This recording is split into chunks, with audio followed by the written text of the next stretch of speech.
This is Beaumaris Castle, which my son has dubbed Stumpy because it was only built to the height of 2 stories and never finished. It was originally sited right after the 1282 war as, again, an attempt by Edward to control the populace, in this case on Anglesey.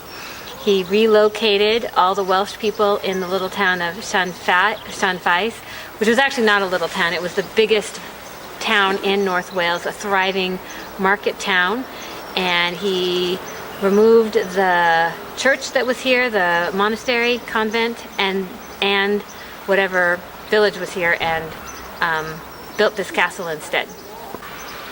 He decided actually to build the castle in 1283, but then didn't, building Carnarvon primarily instead, as well as a bunch of the other ones, Harlech, finishing Llywelyn.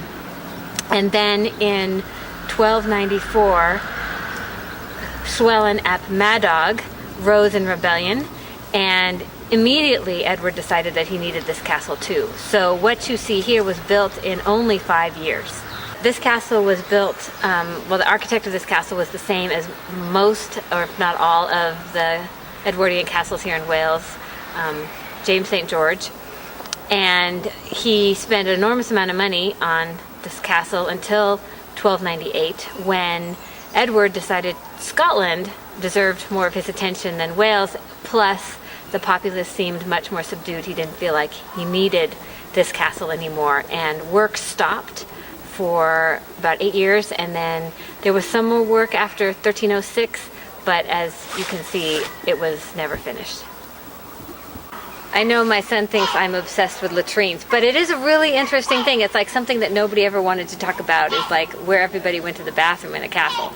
And at Beaumaris, the latrines are state-of-the-art. So there's 16 latrines on the wall walk up above, 16 more in the next level down, all with ventilation shafts, privacy, like everyone had their own cubicle.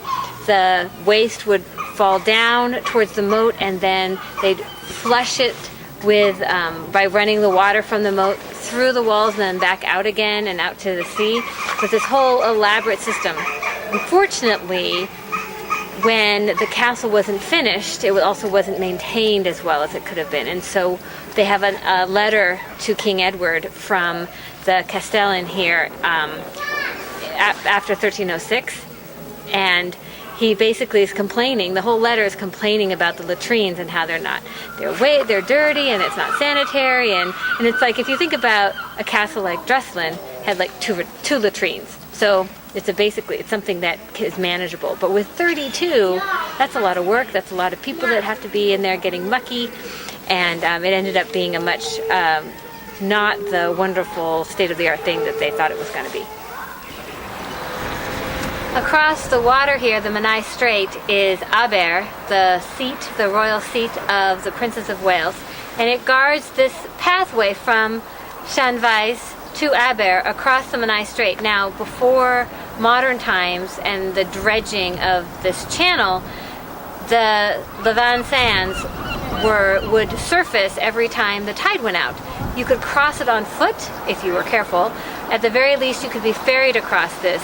And since prehistoric times, it was used as a roadway. The road continues past Abbey up into the mountains to the Bulkazevain, the ancient pathway that the Romans used also as a road, and it's been used for at least 3,000 years.